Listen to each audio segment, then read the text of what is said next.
talk about these Heisman candidates, man, it's been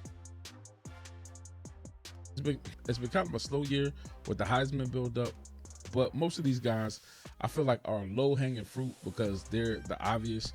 I heard one commentator say that it's just going to be a year where they just give it to anybody, but nah, these guys I think have been playing good football week in and week out, and let's start at the top. Jeremiah Smith, point blank period. Well, I don't really need to say much more than that. If he don't walk away with the Heisman this year, I don't know what they doing. Like, yes, nah. They say his quarterback should be on the list, but nah. It's him and everybody else. Jeremiah Smith, the most dominant player in college football, straight up and down and both ways on Sundays. You know what I mean? Fernando Mendoza, Cal transfer, Indiana quarterback. Sidebar, my boy Tarrant said that Indiana is going to smoke Ohio State like a pack of Cignettis. Wow. It's bold talk. We're going to have him on soon.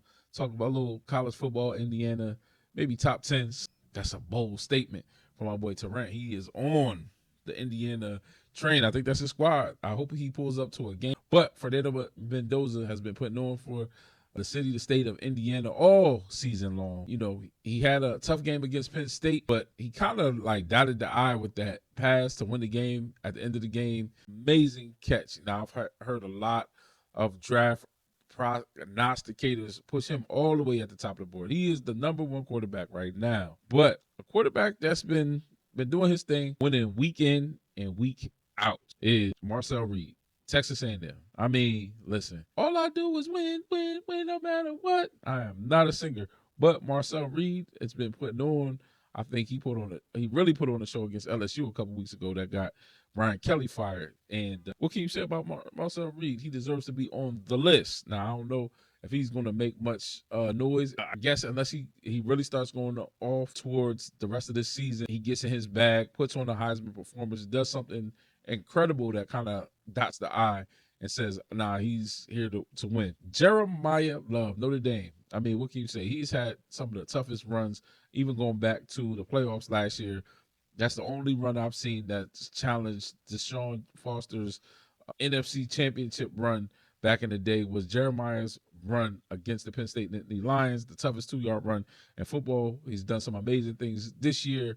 He's been consistent across the board. And, what can you say? What can you not say about Jeremiah Love? But I think his true Heisman candidacy starts now, and as Notre Dame, regardless of what some of these other coaches consider a soft schedule or whatever, when it comes to Notre Dame, he's making his push right now.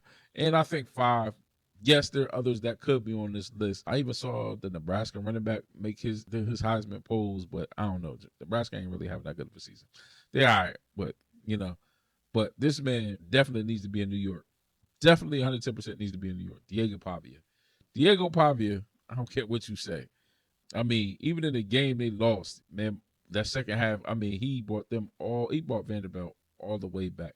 I think he just has the swagger of a Heisman candidate. I remember when he was talking greasy to Nick Saban before the show when they was on college game. But man, Diego Pavia better be in New York. They better have, 5 of them in there.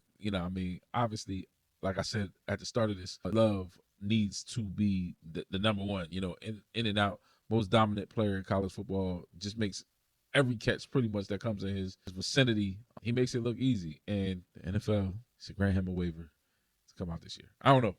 We'll see. Somebody's gonna make a push for him because there's nothing else he needs to do in college football after he's won.